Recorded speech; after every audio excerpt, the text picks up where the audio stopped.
자, 보고서 작성하기 두 번째를 해보겠습니다. 이제 기본 체계를 살펴보고요. 그 다음에 이제 각종 보고서의 종류에 대해서 알아보는 시간을 가지겠습니다. 기본 체계는 똑같습니다. 이제 기본적으로 서론, 본론, 결론이 있어야 되고요.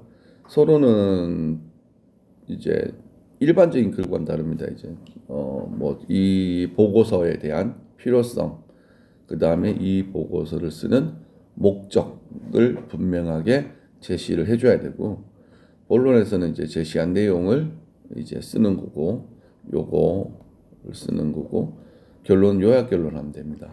근데 이제 이걸 왜 이제 또 이야기하느냐면 간단합니다. 이제 요거 때문에 씁니다. 제가 이제 일반적인 글쓰기는 1대 그 다음에 3대 1이다 라고 말씀을 드렸죠. 얘는 늘어나지는 않고 본론만 늘어난다고 이제 수업 시간에 말씀을 드렸는데, 우리가 보고서를 쓸 때는 보고서는 조금 다릅니다. 2대 7대 1 정도로 나갑니다. 즉 뭐가 조금 더 길어진다는 걸 알 수 있죠. 서론이 길어진다는 걸 알 수가 있습니다. 서론이 왜 길어지냐면 이것 때문에 그러죠. 필요성과 목적, 그 다음에 아까 앞에서 봤던 뭐 들어갈 수 있는 게 굉장히 많습니다. 연구 방법, 그죠? 그 다음에 이제 기존의 연구, 이런 것들이 들어가기 때문에 서로는 3대 6대 1까지도 늘어나기도 합니다. 이게 왜 3까지 늘어났냐면 이런 연구들이 좀 기존의 연구들에 대한 비판적인 시각들이 많이 나오면 많이 나올수록 서로는 조금 늘어나게 되어 있습니다. 근데 이제 보통 2대 7대 1의 방법으로 이제 쓴다라고 보시면 될 것 같습니다. 그 다음에 이제 나오는 게 이제 실험 보고서입니다. 실험 보고서라고 얘기하는 건 이제 글자 그대로 이제 그거죠. 실험하고 나서 이제 나오는 보고서입니다. 그래서 주로 이제 이공계 학생들에게 요구되는 보고서의 유형이다라고 보시면 되고요. 실험을 통해서 도출된 결과를 정리하여 제출하는 겁니다. 이때는 제가 지난번 1차 시 때도 말씀드렸죠. 실험의 결과는 어떻게 된다? 정확해야 된다라는 겁니다. 그래서 실험의 결과에 실험이 나온 객관적인 사실에 입각해서 정확하게 작성을 해야 되고요. 그 다음에 이제 제목, 날짜, 실험 목적 분명히 있어야 되고요. 실험의 방법과 재료가 분명히 나와 있어야 됩니다. 그리고 실험 결과를 통한 결론이 나와야 됩니다. 이런 것들은 이제 실험에 대한 타당성을 이야기할 때 제일 이제 빼먹지 않는 요소들이기 때문에 그렇습니다. 그래서 이런 것들은 정확하게 작성을 하고 기록도 하고 해야 됩니다. 특히 이제 어떤 실험 보고서 같은 경우는 시간이 굉장히 중요한 보고서들이 있다면 그 시간들을 정확하게 기입하려고 해야 되고요. 그 다음에 이제 변화 추이가 이제 중요하다 그러면 변화 추이대로. 그래서 이런 것들은 이제 보통 글로 쓴다기보다는 표나 아니면 그림, 이런 것들을 많이 활용해서 쓰죠. 그리고 나서 항상 얘기하는 거, 사진이나 인쇄물이나 하여튼 실험 과정에서 발생하는 모든 것들은 보존을 해놔야 됩니다. 그게 보존을 안 해놓으면 나중에 문제가 될 수도 있죠. 예를 들면 제가 지난번 시간에 한번 얘기했을 겁니다. 이제 황우석 사태, 이때도 이제 가장 크게 문제가 됐던 게 뭐냐면 실험을 하고 나서 실험 데이터들이 없다는 거죠. 실험 데이터들을 파기하거나 하는 현상들이 일어난다는 거죠. 그러면 이제 그 실험했던 자료들에 대한 파기가 일어난다면 대부분이 그 실험 데이터를 못 믿게 됩니다. 따라서 자료들은 항상 갖고 있어야 된다. 그래서 학생들한테 항상 주지시키는 거는 내가 무엇을 했던 간에 갖고 있던 자료들은 뭐든지 다 챙겨놔라라고 합니다. 그래서 이제 보통 보면 실험 일지, 실험 보고서를 작성할 때는 실험 일지가 다 있죠. 그래서 실험 일지에서 체계적으로 정리하는 것이 중요하다 이 이야기입니다. 그래서 실험 보고서의 작성 과정은 보통 설계 그리고 예비 계획서를 작성하죠. 예비 계획서라는 거는 이제 계획서죠. 그리고 나서 요 실험 설계와 예비 계획서를 기반으로 해서 실험 기록을 작성하고 실험 기록은 이제 요거죠. 아까 말씀드렸던 여기 실험 일지 여기 있는 실험 일지를 바탕으로 해서 실험 기록을 하죠. 그리고 나서 요 실험 일지와 그 다음에 실험 기록을 통해서 나온 이제 보고서 결과물을 가지고 글을 쓰면 된다 이 이야기입니다. 그래서 의외로 얘기하는 거 이제 실험 보고서들은 그렇게 분량이 많지 않는 것들이 대부분입니다. 뭐 A4 한 10장 안 되는 보고서들도 굉장히 많죠.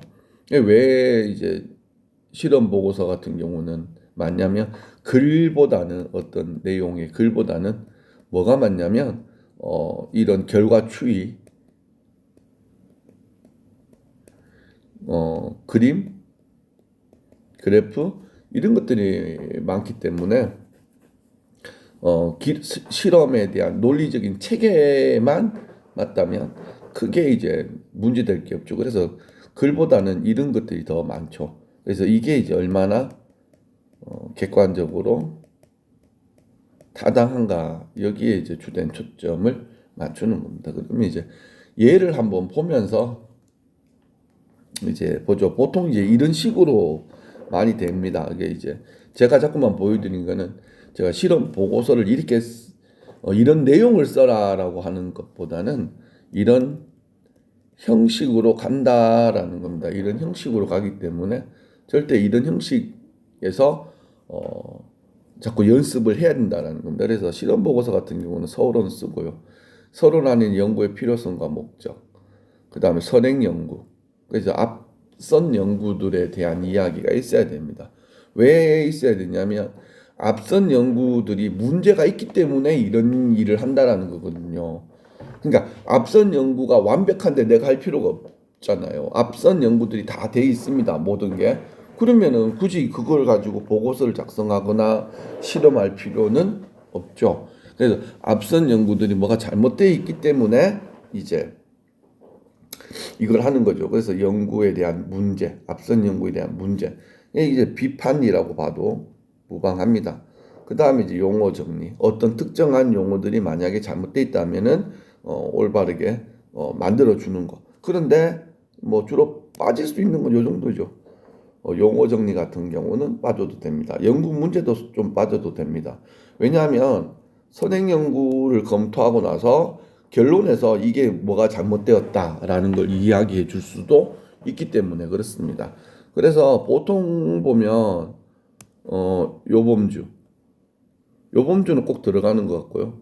요거는 이제 어디에 가든 옵션으로 간다라고 보시면 되겠습니다. 그 다음에 2번에서는 여기서부터는 본론이 되겠죠. 여기서부터는 본론이 되는데 이론적인 배경. 그래서 그거에 대한 관련 내용. 그 다음에 실험 설계가 어떻게 된다라는 걸 보여줍니다. 실험 설계는 이제 시기, 대상, 그 다음 실험 동구, 그 다음에 절차, 방법 이런 걸 쓰는 거고요. 그다음 이제 요거에 맞게 이제 뭐 할 겁니까? 이제 실험을 하겠죠. 실험을 하면 이제 다음에는 본론 4에서는 실험 결과. 그 다음에 앞선 연구들이 뭐가 잘못됐는지 또는 나의 주장은 어떤지 그런 것들을 작성하는 거. 그 다음에 결론에서는 요약, 본문 요약. 그 다음에 결론, 뭐 자기 주장을 하든지 아니면 재언을 하든지. 주로 재언보다는 결론이 많죠. 그래서 이제 요게 제일 많습니다. 요까지는. 그래서 요것도 마찬가지고 요거는 써야 되는데 요거는 이제 옵션이다라고 보시면 될 것 같습니다. 그 다음에 이제 참고 문헌, 그 다음에 부록. 부록 같은 경우는 주로 이제 앞에서 제시하지 못했던 표나 그림 이런 것들을 좀 더 이제 자세하게 보여주는 것이 되겠습니다. 그럼 이제 실험 설계가 어떻게 되는지를 한번 살펴보겠습니다. 실험 설계 같은 경우는 주로 이제 목적, 방법이 충분히 고려되어야 된다는 겁니다. 그리고 실험 주제도 무엇을 설정할 것인지, 그 다음에 환경, 그 다음에 이거가 제일 중요한 게 되겠죠. 변수가 생기는 거, 변수가 안 생기면 뭐 큰 문제는 없습니다만, 변수가 생긴다라고 하면 변수 통계 방법, 그 다음에 자료 추출 예측, 이런 것들을 실험 설계에 쓰게 되어 있습니다. 그러니까 이거는 이제 제가 말로는 이제 이론적으로는 이렇게 되어 있는데 과마다 조금씩 다릅니다. 과마다 조금씩 다르기 때문에 이공계 친구들은 실험을 하면서 이제 서서히 조금씩 이제 적응이라고 해야 되겠죠. 어차피 다 적응이니까 적응을 하는 것이 좋을 것 같습니다. 그 다음에 실험 예비 보고서를 하나 들고 왔는데요. 뭐 이런 겁니다. 실험 제목은 자유낙하. 그래서 실험 목적은 중력 가속도를 구하는 방법. 그래서 관련 이론은 가속도. 실험 도구 및 장비는 실험 장치. 실험 방법은 쇠구슬 작동. 이렇게. 참고 문헌은 이렇게. 그러니까 이렇게 하면은 이제 거의 간단하게 되는 겁니다. 그래서 뭐 예비 계획서나 이런 것들은 이제 전공에서 조금 더 이제 깊게 학습을 하시고 나서 계속 이제 그런 틀들을 고민해 보시면서 자꾸만 연습해 보신다면 논리적인 문제들을 어떻게 해결하느냐 그렇게 그 방법들을 염두에 두면서 쓴다면 훨씬 더 이제 적응하기가 쉽지 않겠나라는 생각을 합니다. 그 다음에는 이제 결과 보고서를 쓰는 방법인데요. 결과 보고서를 쓰는 거는 실험 기록에 대한 결과 보고서가 되겠죠. 실험 결과한 결과물을 어떻게 쓸 것이냐의 문제인데 이제 중요한 건 이거죠. 진행 과정, 그 다음에 방식을 얼마나 상세하게 꼼꼼하게 써야 되느냐. 그래서 이공계 친구들 보면 이제 실습 때문에 석사과정 친구들이나 박사과정 친구들 보면 이런 진행 과정 때문에 밤을 새고 적고 하더라고요.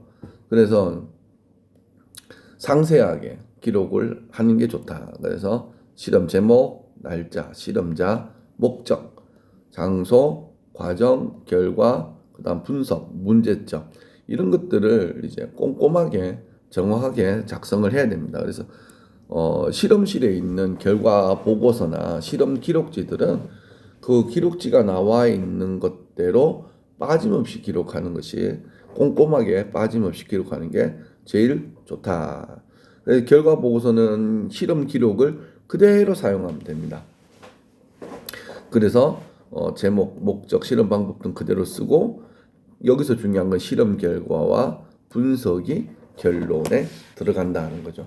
앞에 거는 어떤 이제 추정치였다면 밑에 나오는 결과 보고서는 추정치가 아니고 결과치다라고 보시면 될 것 같습니다. 그래서 이런 방법으로 이제 결과 보고서를 작성하고 하는 거다. 그래서 중요한 거는 논리적인 틀을 어떻게 할 것이냐가 제일 중요하다 이야기입니다. 그 다음부터는 이제 감상 보고서로 넘어가 보겠습니다. 감상 보고서들은 주로 이제 문과 이제 인문학 분야에서 굉장히 많이 쓰거나 아니면 이거와 관련된 교양에서 굉장히 많이 쓰는 형태죠.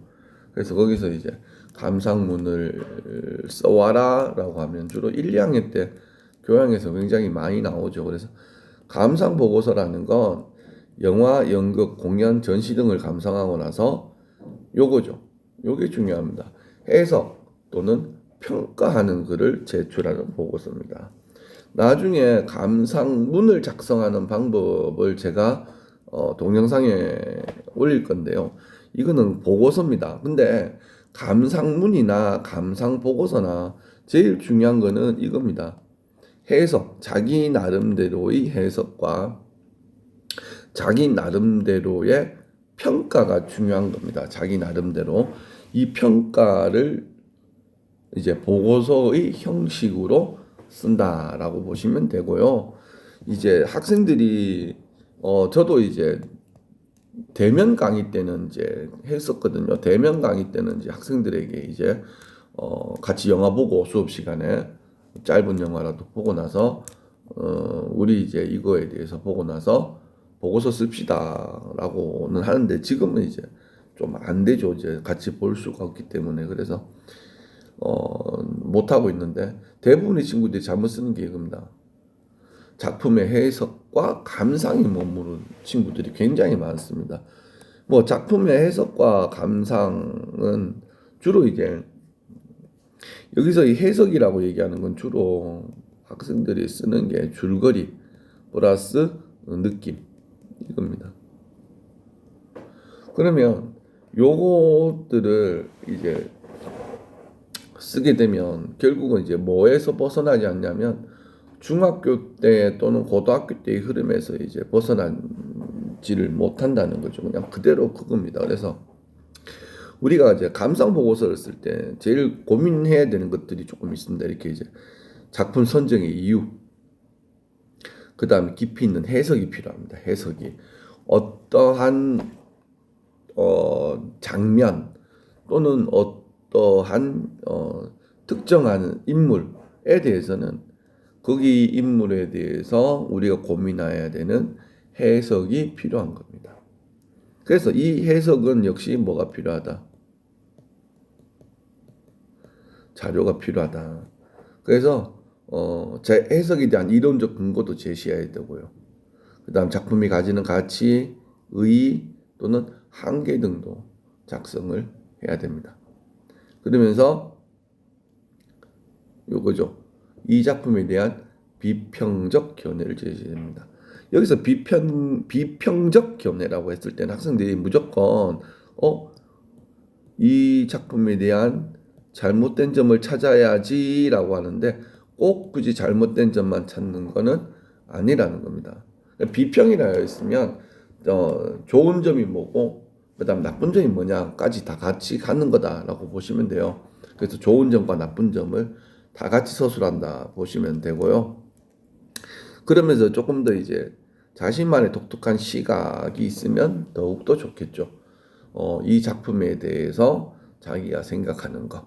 그래서 역시 자료를 찾아서 자신만의 생각을 잡아주면 훨씬 더 이제 좋은 감상이 될 겁니다. 그리고 또한 이 이제 감상 보고서에 대한 디테일한 것들 좀 더 많은데요.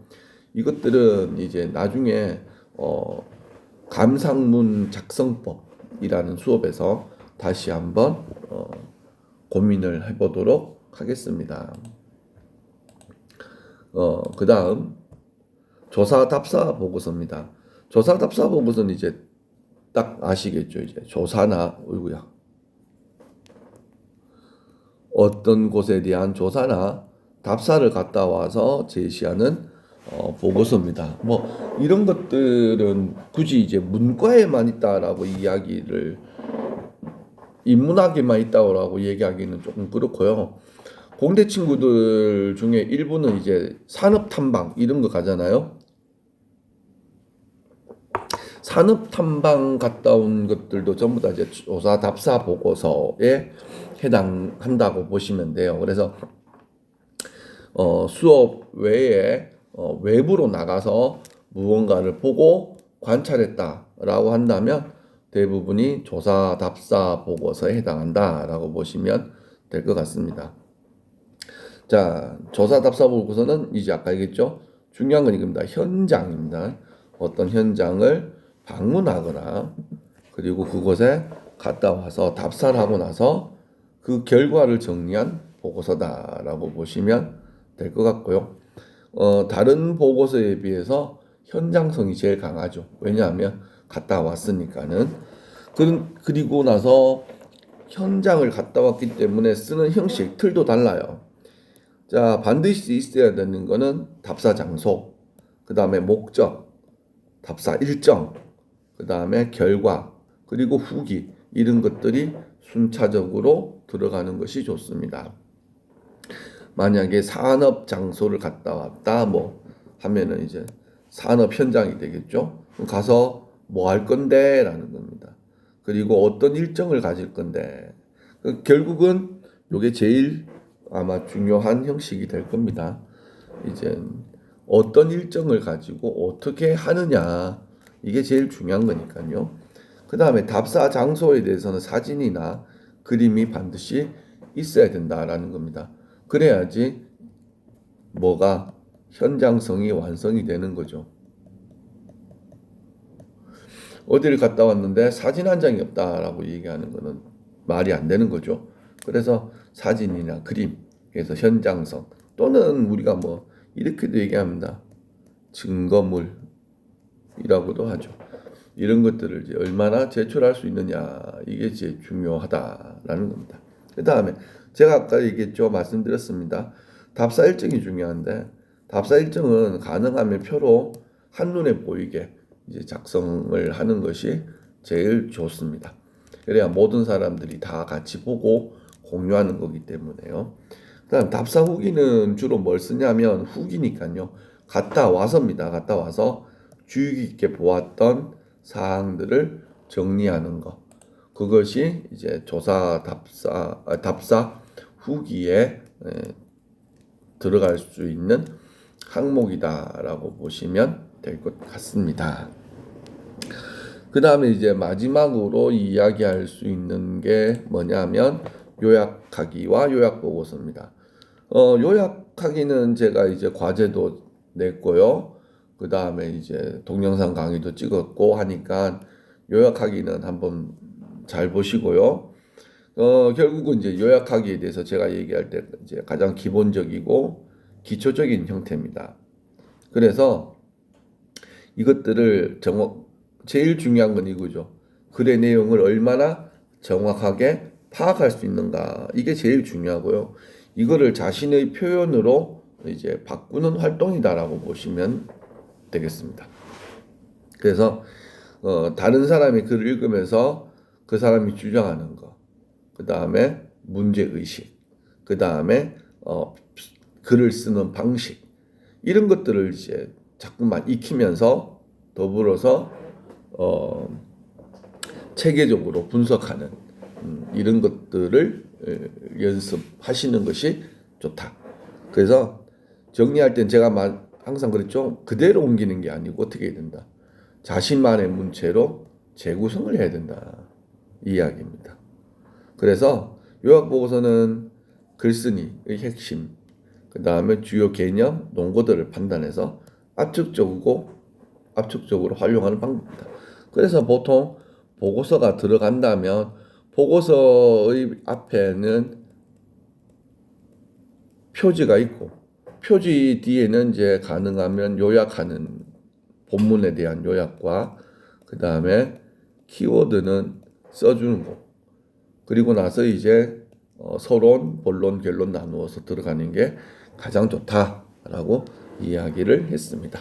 여기까지가 이제 가장 기본적인 조사 답사 보고서나 요약 보고서나 아니면 실험 보고서에 대한 이야기였고요. 마지막으로 이제 좀 정리를 좀 해보겠습니다. 정리를 할 때는 이제 여러분들이 저는 이제 질문을 던지는 거고 여러분들이 고민을 해야 되는 겁니다. 그래서 보고서에 대한 형태를 이해를 했느냐라는 겁니다. 즉, 이 형태에는 보고서마다 뭐가 다르냐라고 한다면 들어가는 목차랑 내용이 조금씩 다르죠. 그래서 실험 보고서는 실험 결과물에 대한 이야기들이 나와야 되고요. 그 다음에 조사 답사는 답사지에 대한 이야기가 나와야 될 것이고 요약하는 거는 요약한 원본 텍스트와 요약본이 있어야 될 겁니다. 따라서 보고서의 내용마다는 조금씩 목차나 내용이 다를 수가 있으니까 충분히 숙지를 하셔야 되고요. 그다음에 이제 대학생으로서 이제 1학년으로서 자주 보셔야 되는 거는 자료 조사를 어떻게 할 것인가, 그리고 논증 구조, 논리 논증 구조. 그러니까 주장이 있으면 거기에는 이유가 있고 이유에 대한 근거를 들어줘야 되고 이 근거에서 자료를 얼마나 제시할 수 있을 것인가 그것도 고민해 봐야 되고요. 그리고 유의점이라고 하는 거는 과연 이제 내 글이 얼마나 논리적인가 이것들을 고민해 봐야 된다라는 겁니다. 이상의 내용들이 보고서에 대한 내용인데요. 다시 한번 말씀드리지만 이론을 통해서는 체계를 배우셔야 되고요. 이제 그 이론에 대한 체계를 배우면 그 뒤에 있는 내용들은 여러분들이 계속 공부를 하시면서 채워 나가셔야 된다. 그 이야기입니다. 이상으로 10주차 논리적 사유와 글쓰기 10주차 보고서 작성법에 대해서 마치겠습니다.